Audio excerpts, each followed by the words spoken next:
السلام علیکم ورحمۃ اللہ وبرکاتہ۔ میرا نام سمرین لیاقت ہے، رول نمبر جولائی 1922، سیمسٹر فرسٹ۔ میرا آج کا ٹاپک ہے اللہ کے صفاتی نام الوکیل کے ذریعے تعارف قرآن مجید سے۔ ویسے تو اللہ تعالیٰ کے بہت زیادہ نام ہیں، لیکن آج ہم الوکیل کے ذریعے قرآن مجید سے اللہ تعالیٰ کا تعارف دیکھیں گے، کس طرح اللہ تعالیٰ نے قرآن مجید میں اپنا تعارف الوکیل کے ذریعے کروایا ہے۔ صفاتی نام ایسا نام جو کسی کی خوبی کی وجہ سے رکھا جائے صفاتی نام کہلاتا ہے۔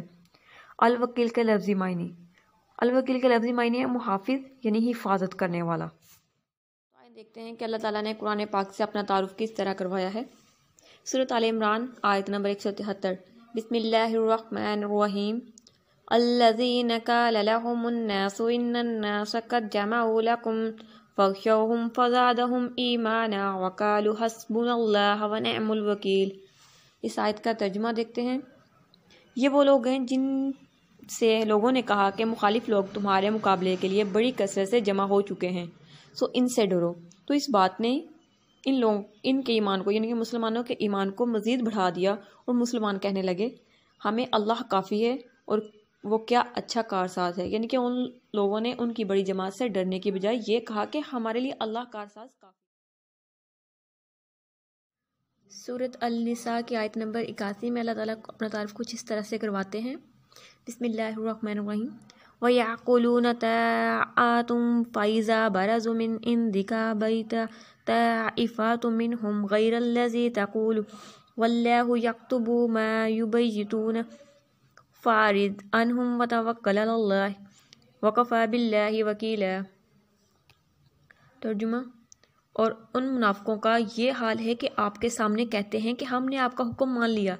یہاں آپ صلی اللہ علیہ وسلم کی بات ہو رہی ہے کہ انہوں نے آپ صلی اللہ علیہ وسلم سے کہا کہ ہم نے آپ کا حکم مان لیا، پھر وہ آپ کے پاس سے اٹھ کر باہر جاتے ہیں تو ان میں سے ایک گروہ آپ کی کہی ہوئی بات کے برعکس ہو جاتا ہے، یعنی کہ سازشی مشورے کرتے ہیں، اور اللہ تعالیٰ جو وہ سب کر رہے ہیں وہ لکھ رہا ہے، اور وہ رات بھر جو منصوبے بناتے ہیں وہ بھی اللہ تعالیٰ لکھ رہا ہے۔ پس اے محبوب، یہاں حضرت محمد صلی اللہ علیہ وسلم کو تسلی دی جا رہی ہے کہ آپ ان سے رخ انور پھیر لیجئے اور اللہ پر بھروسہ رکھیں، اور اللہ کافی کارساز ہے۔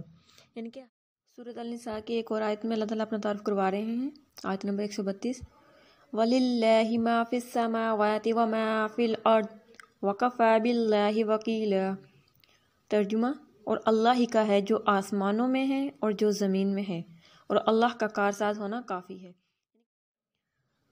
سورۃ الانعام آیت نمبر 102، بسم اللہ الرحمن الرحیم، ذالکم اللہ ربکم لا الہ الا هو خالق کل شیء فاعبدوہ وہو علی کل شیء وکیل۔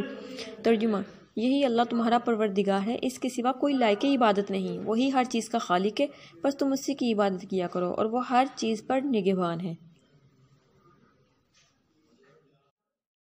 سورۃ ہود آیت نمبر 12، فَلَعَلَّكَ تَارِكُ بَعْضَ مَا يُوحَىٰ إِلَيْكَ وَضَائِقٌ بِهِ صَدْرُكَ أَن يَقُولُوا لَوْلَا أُنزِلَ عَلَيْهِ كَنزٌ أَوْ جَاءَ مَعَهُ مَلَكٌ إِنَّمَا أَنتَ نَذِيرٌ وَاللَّهُ عَلَىٰ كُلِّ شَيْءٍ وَكِيلٌ۔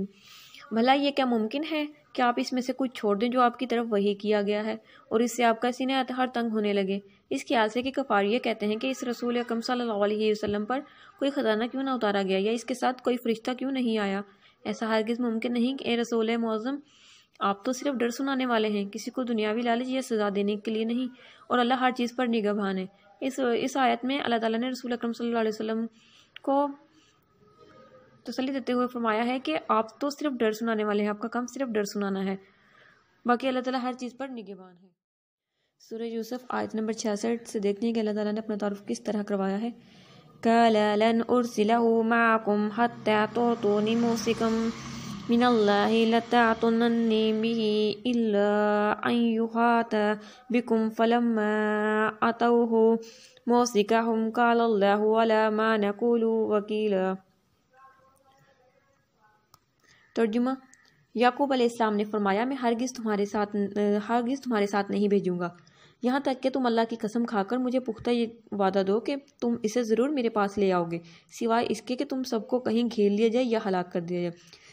یہ حضرت یوسف علیہ السلام کو جب ان کے بھائیوں نے ساتھ لے جانے کا کہا تو حضرت یعقوب علیہ السلام نے کہا کہ مجھے تم لوگوں پر یقین نہیں ہے، ہاں اگر تم اللہ کی قسم کھاؤ، وعدہ کرو، تب میں حضرت یوسف علیہ السلام کو تمہارے ساتھ بھیجوں گا۔ پھر جب انہوں نے یعقوب علیہ السلام کو اپنا پختہ عہد دے دیا تو یعقوب علیہ السلام نے فرمایا جو کچھ ہم کہہ رہے ہیں اس پر اللہ نگہبان ہے، یعنی کہ یعقوب علیہ السلام نے اپنے وعدہ کرتے ہوئے اپنے بیٹوں کے ساتھ اللہ تعالیٰ کو نگہبان مقرر کیا۔ سورۃ القصص آیت نمبر 28۔ قال ذلك بيني وبينك أيما الأجلين قضيت فلا عدوان علي والله على ما نقول وكيل۔ ترجمہ، موسیٰ نے جواب دیا، یہ میرے اور آپ کے درمیان معاہدہ طے ہے، میں ان دونوں میں سے جو بھی مدت پوری کر دوں تو مجھ پر کوئی زیادتی نہیں ہوگی، اور ہماری اس گفتگو پر اللہ نگہبان ہے۔ اب دیکھتے ہیں سورۃ الزمر کی آیت نمبر 62 سے کہ اللہ تعالیٰ یہاں اپنا تعارف کس طرح کروا رہے ہیں۔ اللہ خالق کل شیء وہو علی کل شیء وکیل، اور اللہ ہر چیز کا خالق ہے اور وہ ہر چیز پر نگہبان ہے۔ سورۃ بنی اسرائیل کی آیت نمبر 2 سے اللہ تعالیٰ اپنا تعارف کروا رہے ہیں۔ وَآتَيْنَا مُوسَى الْكِتَابَ وَجَعَلْنَاهُ هُدًى لِبَنِي إِسْرَائِيلَ أَلَّا تَتَّخِذُوا مِن دُونِي وَكِيلًا، اور ہم نے موسیٰ علیہ السلام کو کتاب تورات عطا کی اور ہم نے اسے بنی اسرائیل کے لیے ہدایت بنایا، اور انہیں حکم دیا کہ تم میرے سوا کسی کو کارساز نہ ٹھہراؤ۔ اور اسی صورت کی آیت نمبر 65 سے بھی اللہ تعالیٰ اپنا تعارف کروا رہے ہیں۔ إِنَّ عِبَادِي لَيْسَ لَكَ عَلَيْهِمْ سُلْطَانٌ وَكَفَىٰ بِرَبِّكَ وَكِيلًا، بے شک جو میرے بندے ہیں ان پر تیرا کوئی تسلط نہیں، یعنی کہ ان پر تیرا کوئی بس نہیں ہوگا، اور تیرا رب ان اللہ والوں کو، یعنی کہ اللہ کا ماننے والوں کے لیے کارسازی کے لیے کافی ہے۔ یہاں اللہ تعالیٰ شیطان سے کہہ رہے ہیں کہ جو میرے نیک بندے ہوں گے ان پر تیرا کوئی بس نہیں چلے گا۔ سورۃ الاحزاب آیت نمبر 3۔ وَتَوَكَّلْ عَلَى اللَّهِ وَكَفَىٰ بِاللَّهِ وَكِيلًا، اور اللہ پر بھروسہ جاری رکھیے اور اللہ ہی کارساز کافی ہے۔ اسی صورت کی آیت نمبر 48 سے اللہ تعالیٰ اپنا تعارف کروا رہے ہیں۔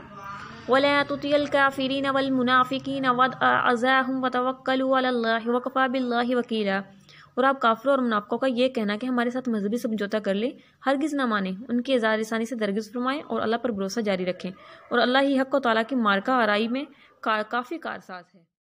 سورۃ المزمل آیت نمبر 9۔ رب المشرق والمغرب لا الہ الا هو فاتخذوہ وکیلا۔ اس آیت میں اللہ تعالیٰ اپنا تعارف کچھ اس طرح سے کروا رہے ہیں، یہ وہ مشرق اور مغرب کا مالک ہے، یعنی کہ اللہ تعالیٰ ہی مشرق اور مغرب کا مالک ہے، اس کے سوا کوئی معبود نہیں، سو اسی کو اپنا کارساز بنا لیں، یعنی کہ اللہ تعالیٰ کے سوا کوئی بھی عبادت کے لائق نہیں ہے، کوئی بھی معبود نہیں ہے، تو ہمیں صرف اللہ تعالیٰ کو ہی اپنا کارساز بنانا چاہیے۔